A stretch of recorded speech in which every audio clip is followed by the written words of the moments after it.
mes bien-aimés, soyez bénis encore en ce nouveau jour que Dieu nous accorde. Avant de commencer notre méditation du jour, j'aimerais vous rappeler juste un instant de ne pas oublier de vous abonner à la chaîne, de mettre un pouce bleu, un commentaire et de partager autour de vous pour qu'un plus grand nombre soit béni. J'aimerais aussi vous rappeler que vous pourrez trouver toutes les informations pour nous contacter ou pour soutenir notre ministère en description sous la vidéo.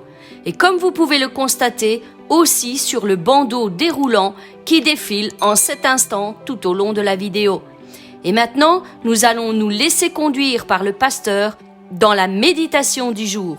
Soyez encore puissamment bénis, mes bien-aimés. Shalom, béni de Dieu. Alléluia, soyez bénis, mes bien-aimés. Comment allez-vous, mes frères et mes sœurs? J'espère que vous allez très très bien. Amen. Je ne sais pas si quelques-uns encore entre vous est malade. Je vous dis, écoutez celle des 2 derniers jours que nous avons faites et je crois que la maladie va être consumée dans votre vie. Amen. Et va laisser place à la guérison au nom de Jésus. Aujourd'hui, 25 novembre, nous allons lire un texte qui se trouve dans Luc, chapitre 15, au verset 32. Mais il fallait bien s'égayer et se réjouir, parce que ton frère que voici était mort et qu'il est revenu à la vie, parce qu'il était perdu et qu'il est retrouvé. Et le titre du message aujourd'hui est « Le Fils perdu ». Le Reader's Digest avait confirmé par le secrétaire de la marine un témoignage. Et regardez quel était-il. « Tous ces faits sont vrais, affirma-t-il.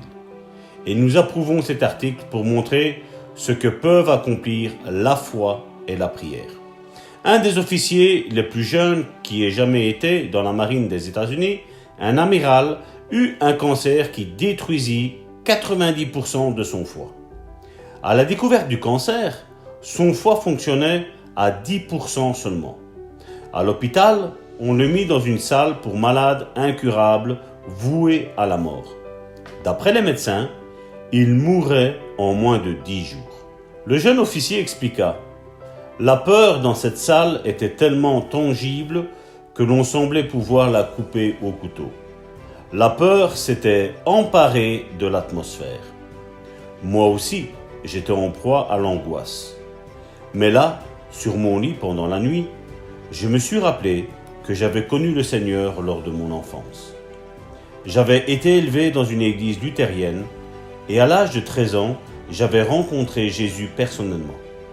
Mais à l'âge de 19 ans, je m'étais éloigné de lui et étais resté loin de lui pendant toutes ces années. Me rappelant l'histoire du Fils perdu, j'avouais : Seigneur, je suis aujourd'hui ce Fils perdu. Je rentre. Je gisais sur ce lit pendant la nuit en sanglots. Non de tristesse, mais de joie. Je crois que j'aurais crié si je ne m'étais pas soucié de déranger les autres personnes. La paix de Dieu remplit mon cœur. Mon frère, ma sœur, nous terminerons ce message demain et nous voyons que combien il est important, et la Bible nous le dit, de nous examiner nous-mêmes. Bien souvent, dans nos milieux chrétiens, nous sommes en train de regarder ce que l'un fait, ce que l'autre fait, alors que la Bible nous dit de nous examiner nous-mêmes, de regarder si nous sommes dans la foi. Et vous savez, quand on a cette attitude, mon frère, ma sœur, de nous examiner nous-mêmes, je crois que Dieu nous rejoint. Dieu nous rejoint dans notre questionnement sur nous-mêmes.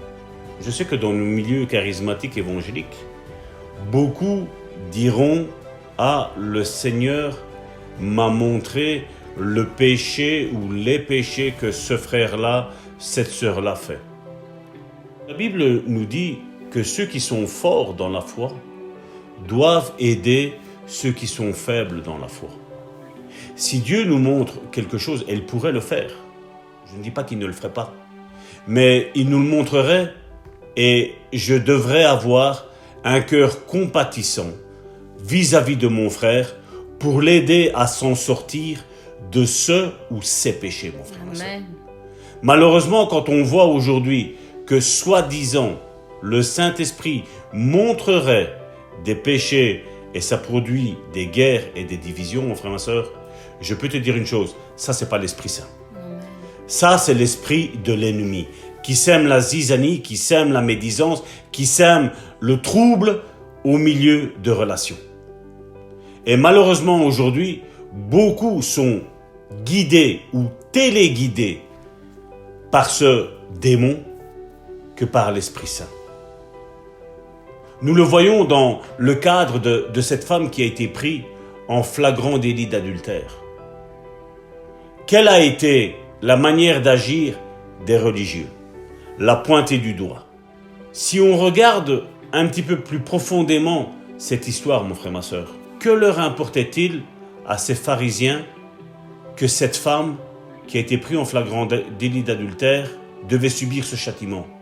C'est-à-dire le châtiment de la lapidation. C'est ce qui était à ce moment-là, à l'époque de Jésus, était encore d'actualité.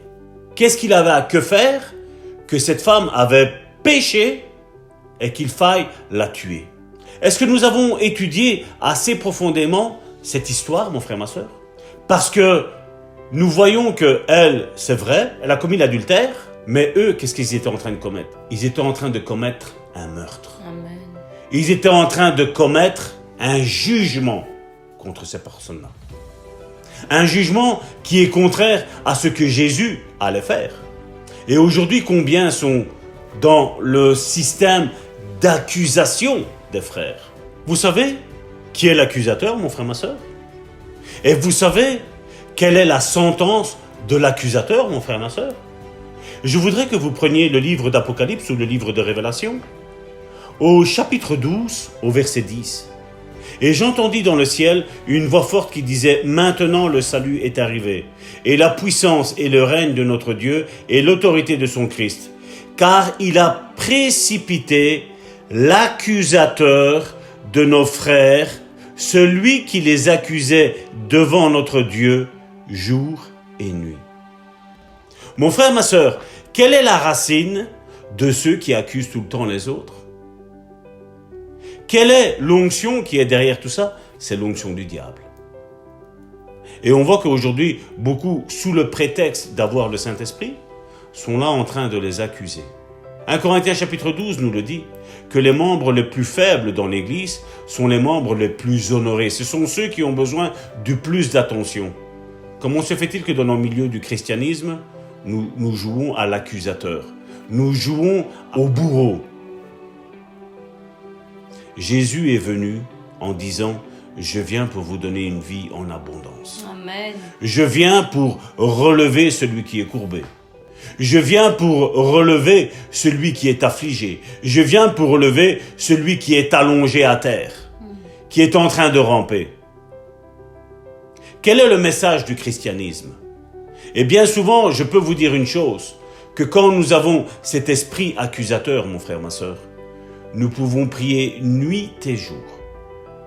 Dieu ne répondra pas à la question de notre prière. Dieu ne pourra pas bénir ceux qui maudissent. Parce que ça va à l'encontre de sa parole. Et aujourd'hui, on joue au spirituel sans l'être. Combien aujourd'hui sont menteurs et mentent sur le dos de frères et de sœurs, et puis disent « Seigneur, guéris-moi. Seigneur, délivre-moi. Seigneur, bénis-moi. » Le Seigneur ne fera rien. Le Seigneur ne fera rien à l'encontre de sa parole. Sa parole est stable. Sa parole est immuable. Sa parole ne change pas. Amen. Elle traverse toutes les ères de toutes les nations, de toutes les tribus, mon frère, ma soeur, de toutes les coutumes, mon frère, ma soeur. Elle ne change pas. C'est nous qui devons changer. C'est nous qui devons nous mettre au diapason avec la parole de Dieu, mon frère, ma soeur. Et Jésus l'a dit, vous ne recevez pas parce que vous demandez mal. Vous demandez pour satisfaire vos besoins. Mon frère, ma soeur, si tu as envie d'être béni, je vais prier, Karine va prier pour que vous soyez bénis. Mais vous, la même chose, mon frère, ma soeur. Vous devez prier pour que nous soyons bénis aussi. Amen. Parce que nous prions les uns pour les autres. Parce que quand je prie pour mes problèmes, mon frère, ma soeur, ou pour mes envies, mon frère, ma soeur, Dieu ne me donnera rien. Parce que je prie pour satisfaire mes besoins. Mais si toi, tu pries pour satisfaire mes besoins, mon frère, ma soeur, afin que cette chaîne YouTube croît de plus en plus, mon frère, ma soeur, afin que cette chaîne YouTube, mon frère, ma soeur, évolue en puissance, Amen. Évolue en programme pour ta vie, pour la vie de tes frères et de tes sœurs, mon frère, ma soeur, Dieu va le faire. Et d'ailleurs, je vous en supplie, aidez-nous, priez pour nous, mon frère, ma soeur. Priez pour Christina, priez pour Karine, priez pour moi, priez pour nos enfants, priez pour notre église, le bon samaritain qui est en Belgique, mon frère, ma soeur. Priez pour que nous prospérons afin que nous soyons de plus en plus présents sur les réseaux sociaux, que nous mettons du matériel à votre disposition, mon frère, ma soeur, afin que vous croissiez dans le salut, dans la foi, dans la sanctification, dans l'encouragement, mon frère, ma soeur. Parce que je sais, nous avons des témoignages innombrables qui disent que ces émissions que nous avons faites depuis le 1er janvier vous ont béni, mon frère, ma soeur. Mais vous savez, Karine et moi, nous avons soif. Christina aussi a soif. On a soif de vous bénir encore plus, mon frère, ma soeur. Amen. Alors, je vous en supplie, priez pour nous afin que Dieu nous bénisse et qu'on puisse mettre à votre disposition du matériel, du qualité et du professionnalisme, mon frère, ma soeur. Parce qu'il est vrai que quand nous regardons, nous avons certaines idées, mais quand nous regardons, nous sommes fameusement ralentis pour le prix que ça coûte pour pouvoir fournir à nos frères et à nos sœurs du matériel de bonne qualité. Même le temps, mon frère, ma sœur, nous manque. Entre ces émissions et pouvoir vous aider avec tous les rendez-vous que nous avons, mon frère, ma sœur, ça devient court. Ça devient vraiment, vraiment, vraiment court, mon frère, ma sœur. Nous avons besoin que Dieu nous rajoute sur les 24 heures d'une journée, qu'il nous rajoute encore au moins 24 heures, mon frère, ma sœur. C'est pas vrai, ma sœur? Et encore, je sais pas si ce serait suffisant. Donc, vous voyez, nous ne sommes pas en train de mentir. Ah, Seigneur. Nous ne sommes pas en train de mentir. Notre équipe a besoin de votre aide, mon frère, ma sœur. Karine rigole, elle sait bien pourquoi. Pourquoi elle rigole. Notre sœur plus chérie sait aussi. Elle est venue nous voir pourquoi nous parlons de notre équipe, mon frère, ma sœur.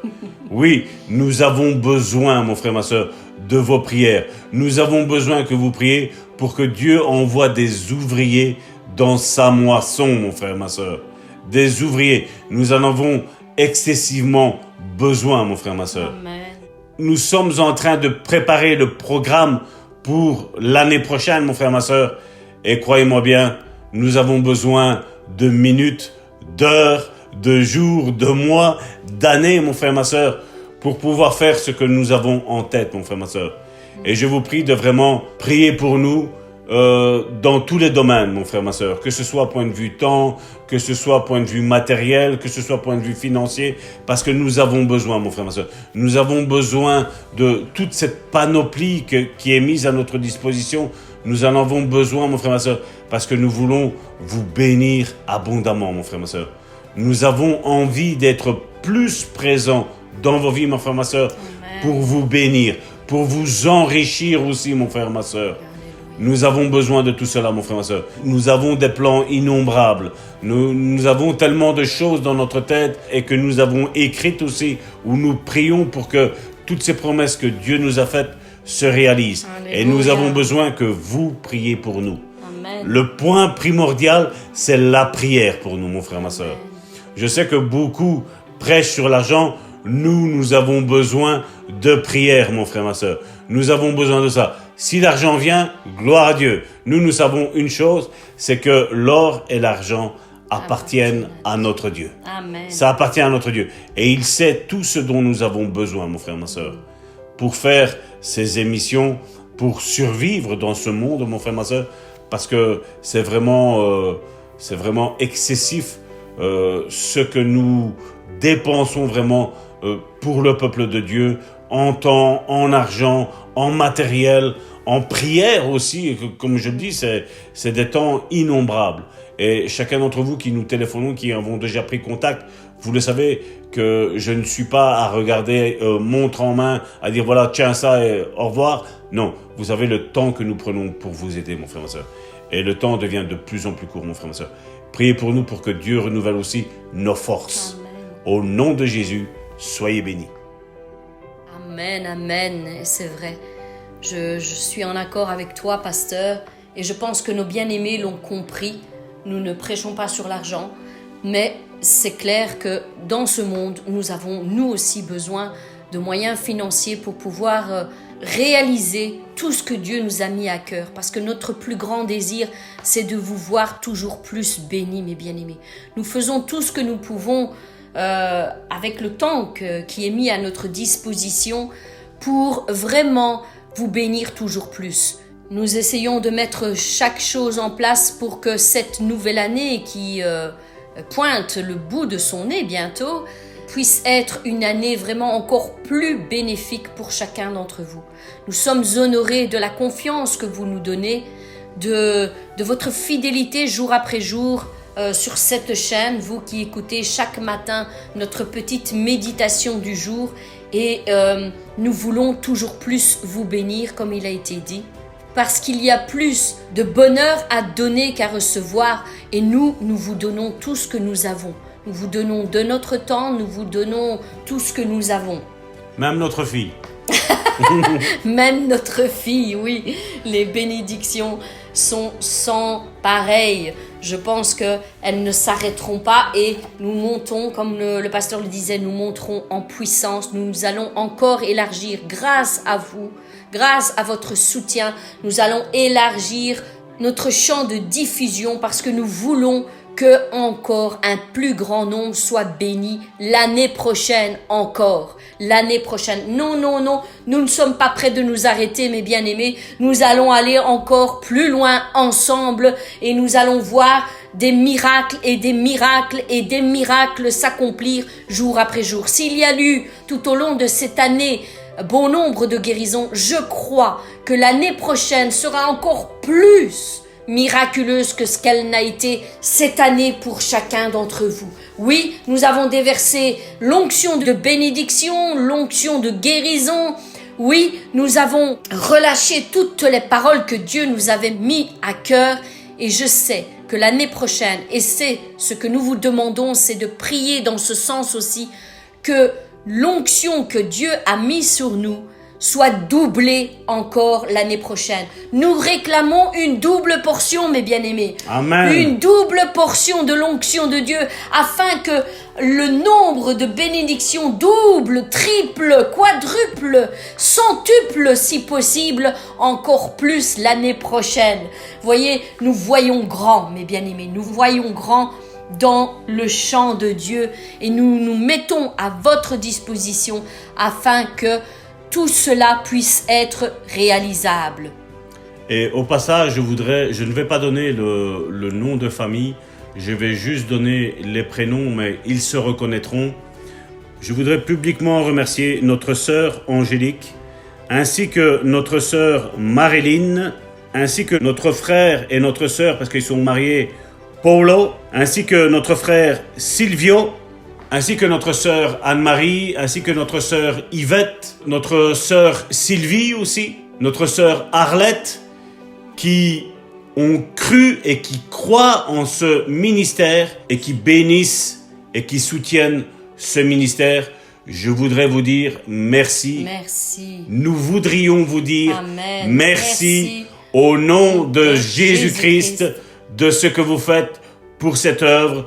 Que Dieu vous rende au centuple Amen. Tout ce que vous faites. Si j'ai oublié quelqu'un, je vous demande pardon, mais voilà, je mets le frère et la sœur X qui bénit cette œuvre, Amen. Mais nous tenions, Karine et moi, à Oui. vous remercier Merci. publiquement pour ce que vous faites. Je sais que c'est difficile de se contacter. J'essaie de temps à autre à envoyer un message. Des fois, on ne reçoit pas la réponse en retour. Mais sachez que, voilà, je vous bénis. Amen. Karine vous bénit. Amen. Christina vous bénit et Dieu vous bénisse abondamment. Amen, amen.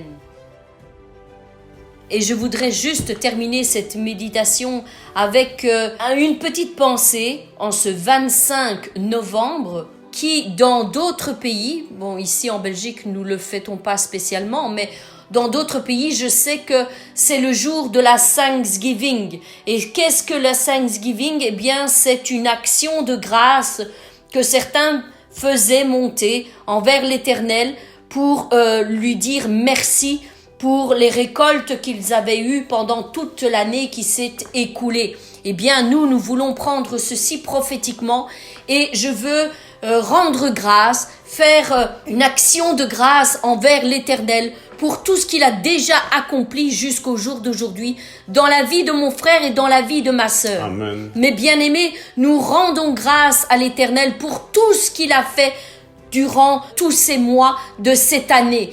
Et fêtons ensemble la Thanksgiving. Nous voulons faire monter vers lui des actions de grâce, des remerciements par rapport à tout ce qu'il a fait. Et je veux rejoindre encore cette pensée qui a été donnée au début de la méditation en disant que, mes bien-aimés, si vous avez dans votre foyer votre mari, votre conjoint, votre conjointe, vos enfants ou l'un des membres de votre famille qui n'est pas encore converti, qui n'a pas encore donné sa vie à Dieu, ne désespérez pas. Prenez exemple sur cette méditation et ne vous relâchez pas. Semez là où il est possible de semer. Juste une parole parfois suffit à déclencher la foi dans le cœur de nos frères et de nos sœurs.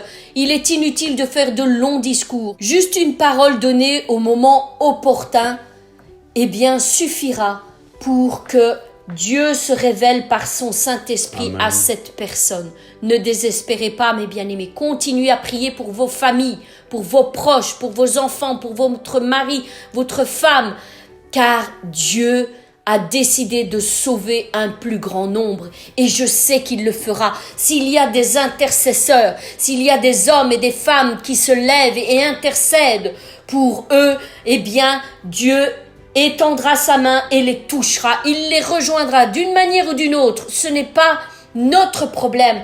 Nous devons nous tenir à la brèche et nous devons continuer à persévérer, continuer à intercéder pour nos frères et nos sœurs, continuer à battre contre le mur qui se dresse entre eux et Dieu, afin qu'ils tombent au nom puissant de Jésus-Christ. Amen. Et que eux aussi reçoivent Christ dans leur vie et puissent être sauvés, être consolés, être guéris, être restaurés. Voilà notre désir le plus grand. Que la bénédiction vous soit accordée au nom puissant de Jésus-Christ encore en ce jour. Et je voudrais que nous terminions ensemble avec cette bonne déclaration qui dit « Seigneur, je te demande de m'accueillir, puisque tu dis dans ta parole que tu ne mettras pas dehors celui qui vient à toi. Seigneur, je viens à toi de tout mon cœur, de toute mon âme, de toute ma pensée, et je te remercie d'avoir ôté ce fardeau de mon péché, de m'avoir guéri de toutes mes maladies, de toutes mes infirmités, car je sais que les choses anciennes sont passées maintenant, et que toutes choses vont devenir nouvelles parce que tu as habité en moi dorénavant. Amen. Au nom puissant de Jésus-Christ, je vous bénis mes bien-aimés. Et encore merci pour votre soutien dans la prière au nom de Jésus. Quant à nous, nous nous retrouvons demain pour une nouvelle méditation. Soyez bénis.